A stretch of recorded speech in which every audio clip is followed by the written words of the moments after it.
Heddiw, da ni yn Dyffryn Clwyd, ardal Moel yn cerdded.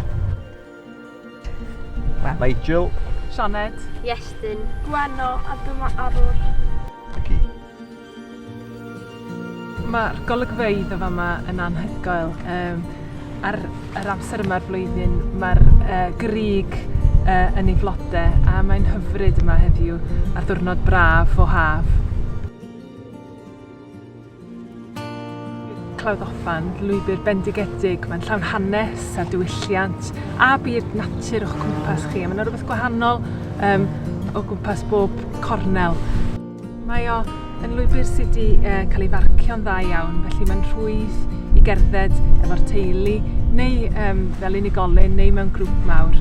A hefyd mae yna doreth o bentrefi a threfi ar hyd y ffordd, sy'n golygu bod chi'n bell iawn o gaffi neu rhywle i fwynhau pryd o fwyd efo'ch teulu.